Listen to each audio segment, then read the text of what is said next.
시간에는 인자가 온 것은 인자라고 하는 말은 예수님께서 사람의 모양으로 오셔서 사람들에게 말씀하고 또한 어떠한 기적과 이적을 행하셨을 때에 자기 자신을 말할 때에 예수님께서 인자는 이라고 말합니다. 예수님은 하나님이 있잖아요. 그런데 그 하나님의 영광의 본체를 버리시고 세상에 사람의 모습으로 오셨어요. 그러니까 사람의 모습으로 왜 오셨는가? 사람들의 죄를 갖고 십자가에서 죽기 위함입니다. 예수께서 십자가에 죽으심으로 말미암아 우리의 죄값이 다 지불된 겁니다. 우리의 죄가 다 용서된 겁니다. 이것을 믿으면 우리가 구원을 받는다. 이것을 믿으면 우리가 하나님의 자녀가 되어서 하나님 나라에서 영원히 산다. 이렇게 말씀하고 있습니다. 자, 오늘 말씀 가운데 먼저 우리 한번 여기 21절을 읽습니다. 이때로부터 예수 그리스도께서 자기가 예루살렘에 올라가. 자, 여기 이때로부터 예수님께서 이제 십자가에 죽을 것을 공포하게 되어지는데, 그럼 이때는 언제냐면 그 앞의 이야기를 말합니다. 우리가 그 앞의 이야기를 잠시 읽었습니다. 여러분, 예수님께서 이 땅에 오셔서 많은 기적을 행하셨고 능력을 행하였습니다. 예수님처럼 기적과 능력을 행하신 분은 없습니다. 예수님처럼 기적과 능력을 행하였다면 그분은 그리스도, 구원자다. 그분은 하나님이다. 이렇게 알 수 있습니다.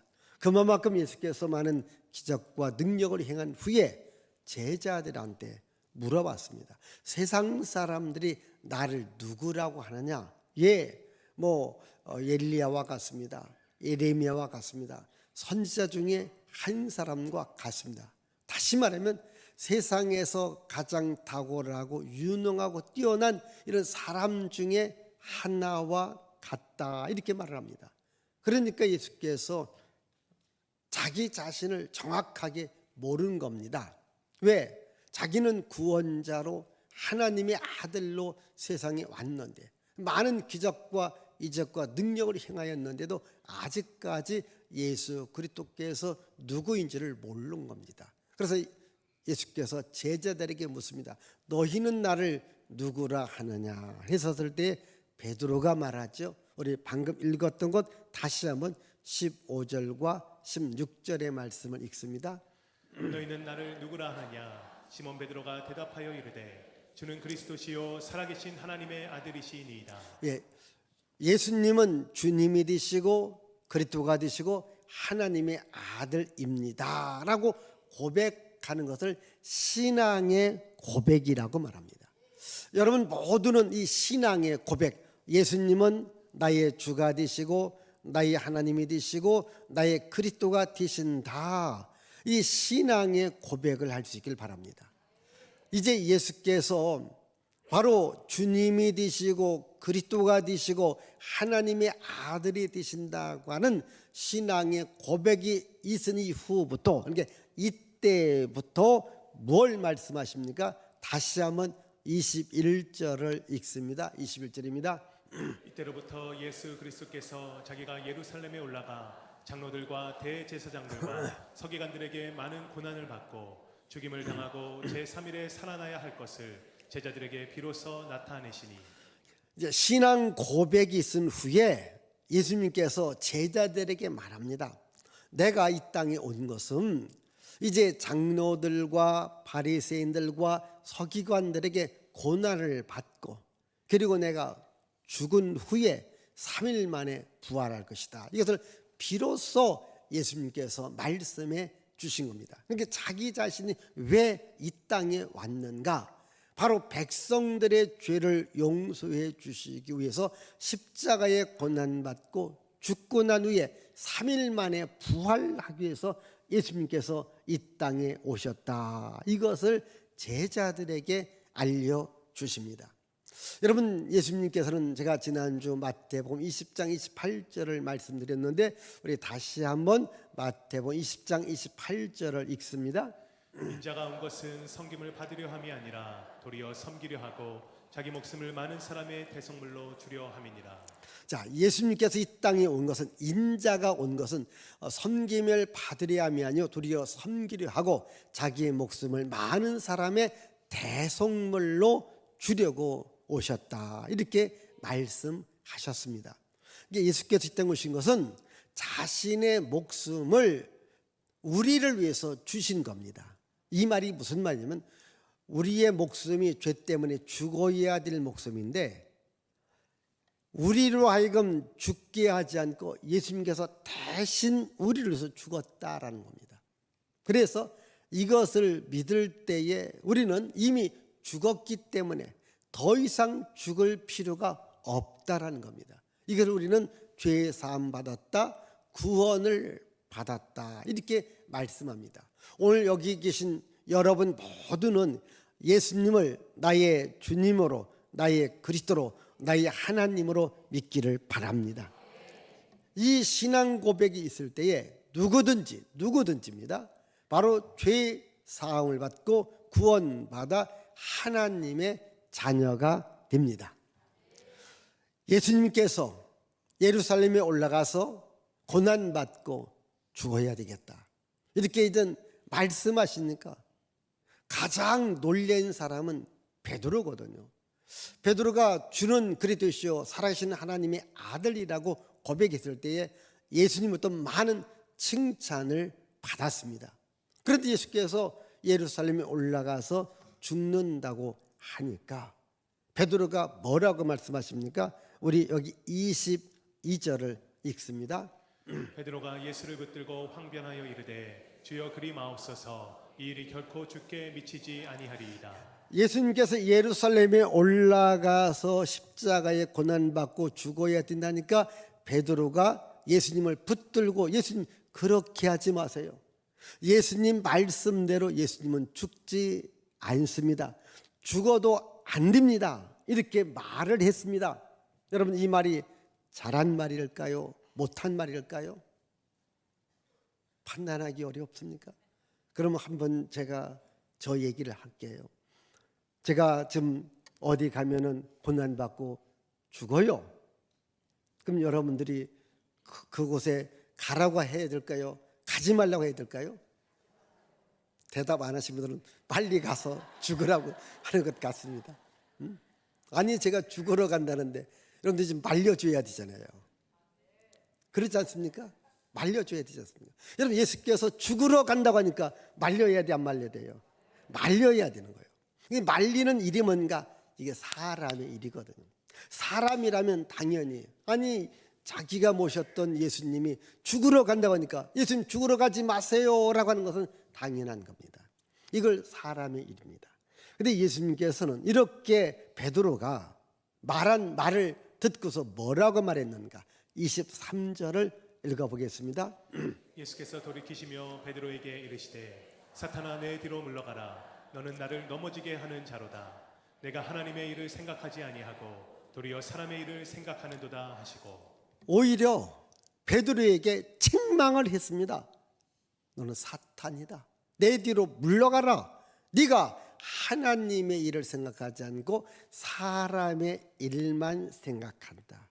자, 여러분, 사람의 일은 죽으러 간다고 하면 그걸 붙드는 것이 당연하지 않습니까? 근데 왜 예수님께서 베드로를 책망했을까요? 너는 하나님의 일을 생각하지 않고 사람의 일만 생각한다는 거예요. 그러면 예수님께서 이 땅에 오신 것은 사람의 일을 하려고 오신 것이 아니라 하나님의 일을 하려고 오신 겁니다. 그러면 하나님의 일이 무엇인가? 그럼 요한복음 6장 27절을 읽습니다. 썩을 양식을 위하여 일하지 말고 영생하도록 있는 양식을 위하여 하라. 이 양식은 인자가 너희에게 주리니 인자는 아버지 하나님께서 인치신 자니라. 28절 29절입니다. 그들이 묻되 우리가 어떻게 하여야 하나님의 일을 하오리이까? 예수께서 대답하여 이르시되 하나님께서 보내신 이를 믿는 것이 하나님의 일이니라. 예. 자, 우리가 어떻게 해야 하나님의 일을 합니까? 라고 물었을 때에 이렇게 말합니다. 하나님이 보내신 자 예수를 믿는 것이 하나님의 일이다. 아멘. 여러분, 하나님이 보내신 자 예수를 믿는 것이 하나님의 일이다. 그러면 예수님은 하나님께서 이 땅에 보내주셨습니다. 왜 보내주셨는가? 일을 하라고. 그럼 예수님의 일이 뭘까요? 우리의 죄를 갖고 십자가에서 죽는 것이 하나님의 일입니다. 여러분, 사람의 일은요, 죽는 게 아니잖아요. 더 오래 살려고 우리가 몸부림치잖아요. 우리가 돈을 벌려고 몸부림치고요. 또한 지식을 더 많이 얻으려고 노력합니다. 그리고 명예와 권세를 얻으려고 우리가 몸부림을 치는 겁니다. 이게 다 사람의 일인데, 근데 이런 사람의 일을 예수님은 이 요한복음 6장 27절에서 뭐라고 말씀하십니까? 썩는 양식이다, 이렇게 말합니다. 우리로 하여금 썩지 않는 영원한 양식으로 해서 일해라. 그러면 썩지 않는 영원한 양식이 무엇이냐? 하나님이 보내신 자 예수님을 믿는 것이다. 지금 베드로는 예수님이 죽지 않기를 요구한 것입니다. 그러나 하나님은 예수님으로 하여금 십자가에 죽어라. 이게 십자가에서 죽는 것이 뭔가? 그게 하나님의 일이거든요. 그래서 예수님은 하나님의 일을 위하여서 세상에 왔기 때문에 십자가에서 죽어야 되는 것입니다. 여러분, 오늘 우리는 이 하나님의 일을 우리가 하는 건데, 하나님의 일이 뭡니까? 예수를 믿는 일입니다. 우리가 예수를 믿으면 우리가 죄사함 받고 구원받고 하나님의 자녀가 됩니다. 그리고 이제 또 우리는 구원받고 하나님의 자녀가 된 것으로 끝나지 말고 이 하나님의 일을 하는 자, 이것은 뭔가 구원의 복음, 생명의 복음을 전하는 일이거든요. 예수님께서 이 바울을 불러주신 거예요. 원래 바울은 예수 믿는 사람들을 핍박하는 일에 앞장을 섰던 사람이거든요. 그래서 바울이 나중에 예수님을 만나고 난 후에 자기는 죄인 중에 괴수다, 죄인 중에 가장 대빵되어지는 죄인이다, 이렇게 말합니다. 그런데 이런 나를 불러주신 것은, 나를 하나님의 일꾼으로 삼아주신 것은 이 복음을 이방인들에게 전하며 구원의 생명을, 하나님의 비밀을 모든 사람들에게 알려주기 위함이다, 이렇게 말씀하고 있습니다. 우리 한번 에베소서 3장 7절에서 우리 9절까지입니다. 이 복음을 위하여 역사하시는 대로 내게 주신 하나님의 은혜의 선물을 따라 내가 일꾼이 되었노라. 8절 9절 읽습니다. 모든 성도 중에 지극히 작은 자보다 더 작은 나에게 이 은혜를 주신 것은 측량할 수 없는 그리스도의 풍성함을 이방인에게 전하게 하시고 영원부터 만물을 창조하신 하나님 속에 감추어졌던 비밀의 경륜이 어떠한 것을 드러내게 하려 하심이라. 바울은 하나님께서 자기를 일꾼을 삼아 주셨는데 그 일꾼이 뭔가? 구원의 복음을 모르는 자들에게 전하는 것입니다. 그리고 하나님의 나라를 사람들에게 알려주는 겁니다. 오늘 여기 계신 여러분, 내가 구원받아 하나님의 자녀가 된 것을 알 수 있기를 바랍니다. 그럼 구원받은 우리는 하나님 나라에서 영원히 삽니다. 그럼 그 하나님의 나라를 우리가 알려주어야 됩니다. 우리는 하나님의 나라를 아는 자가 되어야 돼요. 왜? 우리가 가야 될 나라, 하나님의 나라입니다. 하나님께서 우리를 불러주신 것은 우리를 구원시켜 주시기 위함이고, 그리고 하나님 나라를 주기 위함입니다. 이제 우리는 하나님 나라의 일꾼으로 살아가라. 하나님 나라의 일꾼으로 살아가는 것이 뭔가? 나에게 주어진 십자가가 있습니다. 나에게 주어진 십자가는 내가 지고 가야 된다라고 말씀하셨습니다. 24절의 말씀 읽습니다. 예수께서 제자들에게 이르시되 누구든지 나를 따라오려거든 자기를 부인하고 자기 십자가를 지고 나를 따를 것이다. 자기 십자가를 지고 예수님을 따라야 된다. 우리 한번 이어지는 글 한번 같이 읽습니다. 예수님은 하나님의 일을 하기 위하여 십자가를 졌다. 그 십자가에서 우리의 죄값을 다 지불하셨다. 이제 우리가 그 십자가를 지고 가야 한다. 십자가는 하나님의 일을 말한다. 십자가를 지는 것은 무거움과 고통과 아픔이 따라온다. 우리가 하나님의 일을 할 때에 아픔과 고통이 따라온다. 그래도 그 십자가를 내가 지고 간다는 믿음을 가져야 한다. 이제 우리가 하나님의 일을 하는 자로 살아가야 한다. 예, 예수님의 십자가를 내가 져야 돼요. 보십시다. 예수님도 십자가를 질 때에 고난이 따라왔습니다. 죽음이 따라왔습니다. 이제 우리로 하여금 너희들도 십자가를 지고 나를 따라오라고 말씀하십니다. 그러면 이 십자가의 짐에는 고통이 있습니다. 아픔이 있습니다. 또 죽음이라고 하는 아픔도 있습니다. 잘 생각해 보십시다. 여러분들이 교회 일을 할 때에 어떤 때는 힘든 것도 있습니다. 때로는 왜 무거운 짐을 나에게 맡기느냐라고 할 때가 있습니다. 또 이 교회 일을 하다 보면 여러분 마음에 안 드는 많은 일들이 있습니다. 그러면 자, 무거운 짐이 있습니다. 고난이 있습니다. 마음에 안 듭니다. 그럼 여러분들이 할 수 있는 첫 번째입니다. 나 교회 안 다녀. 나 교회 일 안 해. 여러분 이런 말이 뭘까요? 십자가를 안 진다고 하는 것과 똑같습니다. 예수님은 말합니다. 십자가를 지라는 거예요. 여러분들이 교회를 다니고 싶지 않을 때 더 교회에 와야 돼요. 아멘. 또 교회에서 무거운 짐을 벗고 싶을 때 더 무거운 짐을 내가 져야 됩니다. 아멘. 여러분들이 이 요즘에 보면 교회에 대해서 많은 공격들이 와요. 여러분 그런 얘기 듣고 보면은 교회 안 오고 싶잖아요. 헌신 안 하고 싶잖아요. 봉사 안 하고 싶지 않습니까? 그게 뭐냐면 십자가를 지지 말라는 겁니다. 예수님은 말합니다. 그럴 때일수록 내 십자가를 지고 가라는 거예요. 비록 내가 내 명예, 내 자존심, 내 자긍심이 죽는다 할지라도 내가 십자가를 지고 내가 예수를 따라가리라. 이런 믿음을 가지라는 겁니다.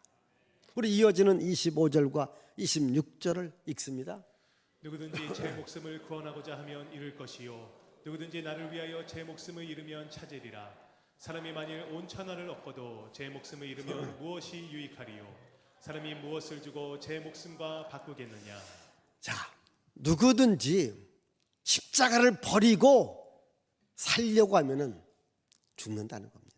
그러나 누구든지 내가 십자가를 지고 고난이 있고 죽음이 있다 할지라도 십자가를 지고 가면 그 사람은 살 수 있다라고 말씀하고 있습니다. 예수께서도 십자가에 죽으셨습니다. 그러나 죽음으로 끝나지 않고 내가 3일 만에 살아난다라고 말씀하고 실제로 십자가에 죽고 3일 만에 부활하셨습니다. 여러분들이 신앙생활을 할 때에 십자가의 짐이 있습니다. 십자가의 고난이 있습니다. 십자가의 아픔이 있습니다. 또는 십자가의 죽음 같은 일이 나에게 옵니다. 그러나 여러분들 그 십자가를 지고 가면 하나님께서 다시 여러분들에게 생명을 줍니다. 복을 줍니다. 은혜를 줍니다. 이걸 여러분들이 아셔야 됩니다. 여러분 이 세계 역사 가운데 가장 젊은 나이에 왕이 되어서 가장 젊은 나이에 세계를 정복했던 알렉산더 대왕이 있습니다. 그 아버지가 암살당하면서 이 알렉산더가 20살의 왕이 됩니다. 여러분 철학자 아리스토텔레스를 아시잖아요. 그분 통해서 공부 배운 사람이거든요. 여러분 20세의 왕이 돼서 30세 정도에 천하를 호령한 겁니다. 더 많은 정복할 땅이 없다고 탄식한 사람입니다. 젊은 나이 20대에서 30대 사이. 그런데 말라리아 또는 장티푸스 전염병에 병이 걸려서 열이 나서 결과적으로는 33살에 죽게 되어집니다.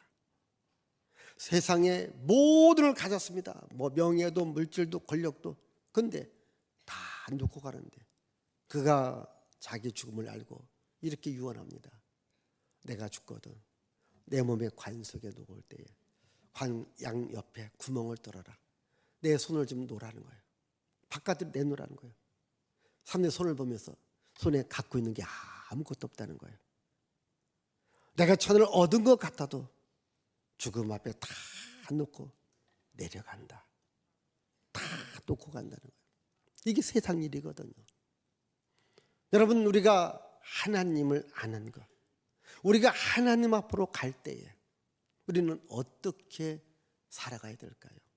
주의 십자가 붙들고 살아가야 될 줄 믿습니다. 그래서 예수께서 이렇게 말씀하십니다. 27절, 28절을 읽습니다. 인자가 아버지의 영광으로 그 천사들과 함께 오리니 그때에 각 사람이 행한 대로 갚으리라. 진실로 너희에게 이르노니 여기 서 있는 사람 중에 죽기 전에 인자가 그 왕권을 가지고 오는 것을 볼 자들도 있느니라. 예수께서 말합니다. 인자, 사람의 눈에 보이는 예수님입니다. 사람 눈에 보이도록 내가 다시 땅에 올 것이다. 내가 이 땅에 다시 오면 각 사람들이 행한 대로 상을 주리라. 예수님은 십자가의 죽음을 말하면서 끝나는 것이 아니라 부활할 것이다.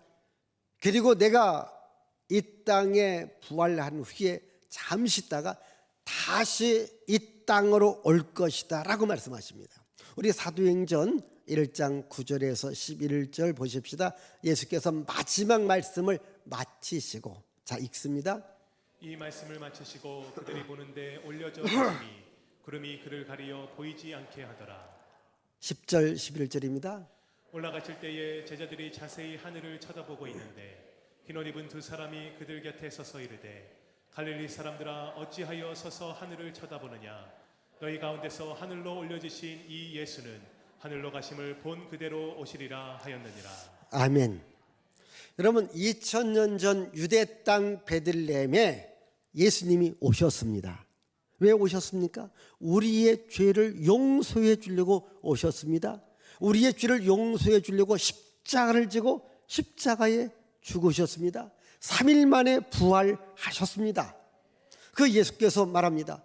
내가 다시 이 땅에 올 것이다. 내가 다시 이 땅에 오면 각 사람들이 행한 대로 내가 상을 주리라라고 말씀하십니다.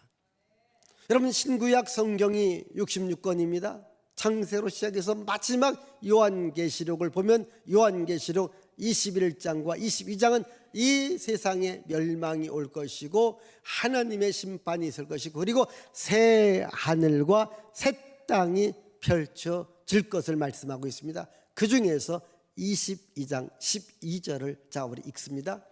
보라 내가 속히 오리니 내가 줄 상이 내게 있어 각 사람에게 그가 행한 대로 갚아주리라. 성경 마지막 말씀은 뭔가 내가 속히 온다는 겁니다. 내가 와서 각 사람들이 그가 행한 대로 내가 상을 주리라 라고 말씀하셨습니다. 우리는 하나님이 주시는 상을 바라보며 살아가야 됩니다. 하나님 나라에서 영생 복락을 우리들에게 주는 그것을 바라보며 우리가 살아가야 됩니다. 모세는 애굽이라고 하는 거기에서 부귀 영화를 누리며 살았습니다. 어느 날 자기 백성들이 고난받는, 쉽게 말하면 이스라엘 백성들이 고난받는 모습을 보게 됩니다. 세상에서의 부귀 영화 권세를 누렸던 이 모세가 하나님의 백성이 고난받는 것을 보면서 애굽에서의 부귀 영화를 다 버리고 자기 백성 이스라엘과 함께 했습니다. 왜 자기 백성과 함께 했을까요? 성경은 이렇게 말합니다. 히브리서 11장 26절을 읽습니다.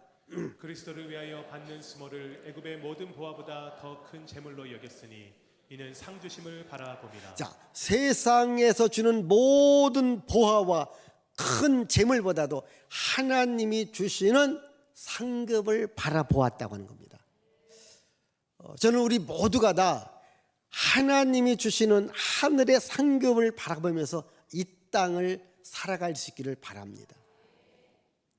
이제 하나님의 부르심을 받고 고난의 길을, 십자가의 길을 갖고 복음을 전했던 사도 바울, 어찌 보면 하나님의 부르심을 갖고 가장 많은 고난의 길, 역경의 길, 시련의 길, 죽음의 길, 그 순교자의 길을 간 사람이 누군가? 바울이거든요.